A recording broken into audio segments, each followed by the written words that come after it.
Assalamualaikum. Welcome to MTCAT and ECAT classes. My name is Mohammad Munib Naeem. Today is our lecture 5.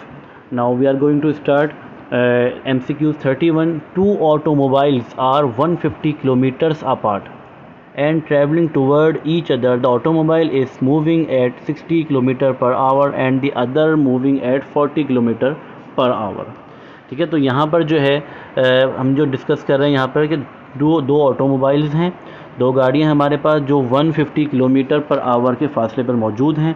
ठीक है, और दोनों जो है एक दूसरे की तरफ मूव कर रही हैं। एक जो है 60 किलोमीटर पर आवर की स्पीड से मूव कर रही है और दूसरी जो गाड़ी है वो 40 किलोमीटर पर आवर की स्पीड से मूव कर रही है। अब पूछा ही जा रहा है how many hours will they meet, कितनी देर बाद ये दोनों आपस में जो है मीट करेंगे, मिलेंगे। तो आप देखिए, लॉजिक समझिएगा पहले तो कि एक गाड़ी जो 60 किलोमीटर पर आवर यानी कि 60 किलोमीटर कवर कर रही है 1 घंटे में पर आवर। ठीक है, तो अगर यानी कि आधे घंटे में कितना कवर करेगी, तो आपका आंसर होगा सर 30 किलोमीटर कवर करेगी, क्योंकि 60 एक आवर में हो रहा है तो 30 जो है वो हाफ आवर में होगा। तो हमारे पास जो है 60 + 30, 60 जो है वो किलोमीटर और प्लस 30 किलोमीटर, तो कितना हो 90 किलोमीटर कवर कर लेगी कितनी देर में, 1.5 आवर में। ठीक है, इसी तरह दूसरी गाड़ी जो है वो 40 किलोमीटर पर आवर की स्पीड से मूव कर रही है, तो 40 किलोमीटर 1 घंटे में कवर कर रही है। तो आधे घंटे में कितना करेगी, 20 किलोमीटर। तो हम क्या करेंगे, 40 + 20 कितना हो गया हमारे पास, 60 हो गया।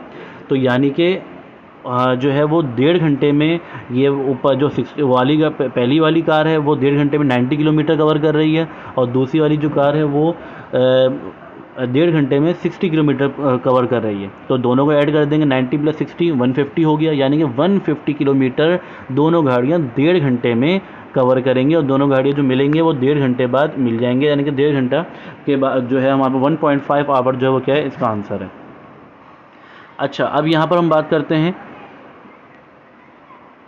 कि जो है the branch number 32, the branch of science which deals with the properties of matter and energy. इसको जो प्रॉपर्टीज़ ऑफ मैटर और एनर्जी की बात करते हैं उसे फिजिक्स कहते हैं।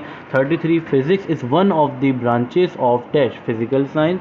फिजिक्स जो है वो कौन सी ब्रांचेस में आता है, तो सबसे पहले फिजिकल साइंस में आता है, जो फिजिकल तौर पे बात करता है। ठीक है, number 34, which branch of science plays an important role in engineering. तो याद रखिएगा सबसे ज़्यादा इंपॉर्टेंट रोल जो इंजीनियरिंग में वो फिजिक्स का है, क्योंकि फिजिक्स जो है इंजीनियरिंग जो है वो फिजिक्स की एप्लीकेशंस का नाम है। ठीक है, 35, the most fundamental of all sciences which provide basic principle and fundamental laws to other branches of science.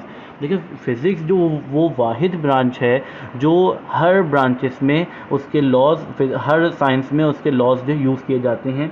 Chemistry में भी आप फिज़िक्स के कई लॉज पढ़ेंगे, इसी तरह आप जो है इंफॉर्मेशन टेक्नोलॉजीज में भी फिज़िक्स के लॉज पढ़ेंगे, तो बहुत जगहों पे आपको फिज़िक्स के लॉज जो है वो यूज़ किए जाते हैं। तो जिसमें फ़िज़िक्स जो वो वाहिद ब्रांच है जिसको फंडामेंटल और बेसिक हम जहाँ पर बात करते हैं हर जगह पर वो फिज़िक्स का इस्तेमाल किया जा रहा होता है।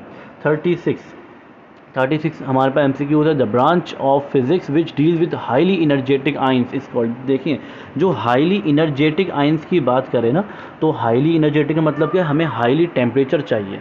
तो जहाँ पर हाईली टेम्परेचर की बात आती है वो आती है प्लाज्मा फिजिक्स। प्लाज्मा फिजिक्स में होता क्या है कि हम एटम को इतना हाई टेम्परेचर देते हैं कि एटम टूट जाता है आइंस में, इलेक्ट्रॉन्स में, तो वो अलग हो जाते हैं, सेपरेट हो जाते हैं, तो वो उसको बोलते हैं प्लाज्मा फिजिक्स। तो ये कहाँ मिलता है प्लाज्मा फिजिक्स की एप्लीकेशंस, सन में मिलती है, स्टार्स में मिलती है, पे हमारी जो स्ट्रीट लाइट्स आपने देखी हैं वहाँ पर मिलती हैं। ठीक है, तो हमारे पास बहुत जगहों पे इसकी एग्जांपल जहाँ पर हम टेम्परेचर देते हैं, टेम्परेचर देने के बाद हम जो है वो एटम्स को हम उसको आयंस में तोड़ देते हैं और इलेक्ट्रॉन्स आयंस अलग हो जाते हैं, तो उसको वो प्लाज्मा फिजिक्स कहते हैं। 37, the branch of physics deals with nuclear particle such as neutron, proton and nuclear. तो देखिएगा, याद रखिएगा, जो वो ऐसी ब्रांच है फिजिक्स की जो न्यूक्लियस की बात करें, यानी कि न्यूक्लियस के अंदर प्रोटॉन और न्यूट्रॉन्स होते हैं, उसे हम न्यूक्लियर फिजिक्स कहते हैं। 38, the branch of physics which deals with properties of gravitational. देखिए, जब ग्रेविटेशनल की बात आती है तो यानी कि हम यहाँ पर ग्रेविटेशनल में क्या चीज़ कॉमन होती है, ग्रेविटेशनल फील्ड।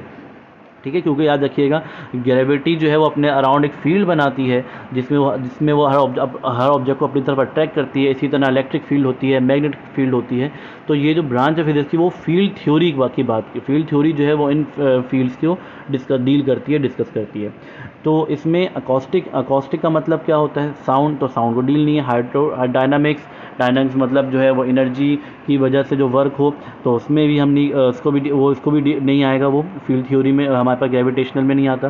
फिर ऑप्टिक्स जो लेंसेज की, तो उसमें भी नहीं आता। तो फील्ड थ्योरी में जो है वो ग्रेविटेशनल फील्ड की बात की जाती है।